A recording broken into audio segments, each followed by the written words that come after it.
আচ্ছা ভাই, আমি পরে ফোন দেই, তুমি কথা আছে তো, একটু পরে ফোন দিই, ঠিক আছে ভাই? আচ্ছা ঠিক আছে।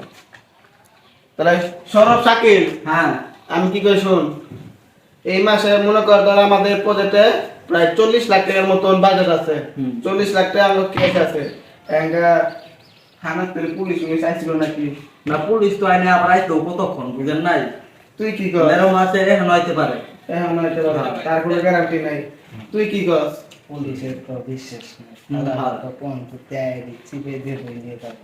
ওটা তো নাম করে এটা মনে করেন বড় ধরনের ব্যবসা বুঝেন নাই। এটা তো পুলিশে জানে তো মনে করেন বেকার। আগামী দিকে শুন, এই আঙ্গারঙ্গের প্রজেক্টটাতে, এই প্রজেক্টে 30 ফুট নিচে দুইটা বাক্স রাখা আছে। এই দুইটা বাক্সে প্রায় 120 তেঁতুল রাখা আছে। এই খবরটা তো কেউ না জানে, একটা মাসিও যেন না জানে, ঠিক আছে? আর পুলিশ মিলে খেয়াল রাখবি, ঠিক আছে? পুলিশ কহ নাই পরে এটা তো আপনিও জানবেন না কেউ জানবেন। বাইরে সিকিউরিটি গার্ড আছে, ওই সিকিউরিটি গার্ডের কহ না। এক কাম কর, তুই একটু ঘেরে তেল ঘুরে পিস্তল লাগা দিয়ে দাও। হ্যাঁ তাহলে পিস্তল না দিলে আমার হইতে গুলি করবো পুলিশে। পিস্তল নিয়ে পুলিশে কোনো গেলে তুই চোখ কান খোলা রাখবি। আমি 24 ঘন্টায় সবখানে না, বসের তো ক্ষতি হয়ে গেছে, আমরা তো বেতন পান না, বসের তো এই ব্যবসাগুলো তো লস হয়ে যাবো গা। বস বস বস বস বস হ্যাঁ পুলিশ পুলিশ আমার ব্যবসাগুলো তো মনে করেন একবারই হয়ে যাবো গা বস। পুলিশ কিন্তু আইসে তো দা। এক কাম কর, হ্যাঁ তুই ওই সাইডে দেখা, আমার যাইতে না, তুই আমার লগে থাক, পুলিশ এসে পরে দেখতাছে, বুঝতে পার? আগে বল। ব্যবসা কথা কইতে চলে ব্যবসা করে, হ্যাঁ যায় ধরে লই আগে। ওয়ালাইকুম আসসালাম, বসেন। কি অবস্থা স্যার? ভালো। হঠাৎ করে? আপনাদের অবস্থা কেমন? এই যে চলতেছে। হঠাৎ করে একটা কথা শুনলাম, কথা শুনে আসলাম আর কি। আবার কে কুছা দিল? কার কথা কইনা আবার আমার কাছে? মাছের ব্যবসায় বলতে হতে তোর ব্যবসা করতেছে। তেঁতুলের ব্যবসা, সি সি সি।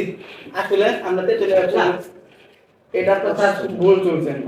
আরে মিয়া, আমি শুনছি, অনেক লোকের সাথে শুনছি। তো স্যার, আমরা থেকে 40 বছর ধরে ব্যবসা করতেছি, কোনোদিন একটা রেকর্ড খারাপ হচ্ছেন? না শুননি।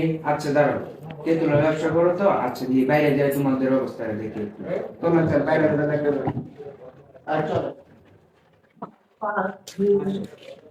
Hello sir. আচ্ছা স্যার, আমি দেখতেছি।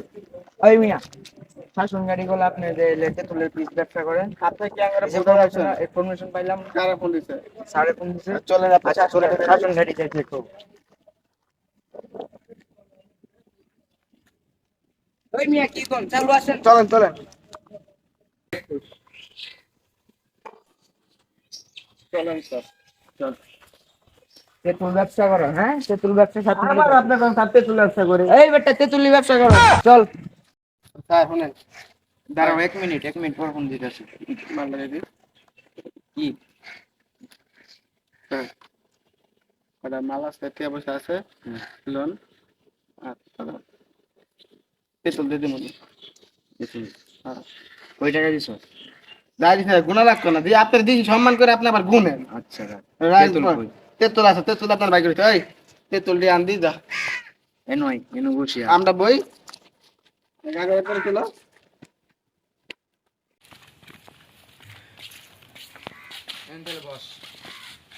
গেল তেঁতুলে তেঁতুল গেল, স্যার মনে হয় এবার তাঙ্গর বেতন দিব না। হাল্লা পুলিশ আইসর ফের মারছে, তেঁতুল যে শুইছে জায়গা মতন মালদি, ঠিক আছে।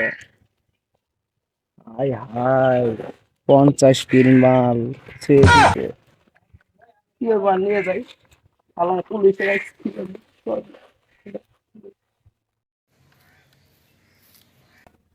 বাস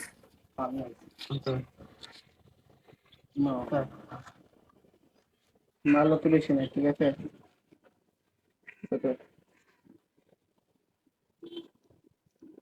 আপনার পিস মালা ছিল, আপনারে সম্মান কইরা 6 পিস মাল দিলাম, ঠিক আছে? এঙ্গার কথা কইন না, টাকা লইছেন, মাল আর পাইছেন। সন্ধ্যাবেলা দেখা করিস। আচ্ছা, আমার দেখা মুখের লেগে। দরকার আছে, দেখা করিস। আচ্ছা যান, আবার সরাই না কই দিলাম, ঠিক আছে? না দাও। ঘুষ করি তো, পুলিশ ঘুষ করে না হইলে দেশ চলবা? চল চল, ব্যবসা পুরা লস।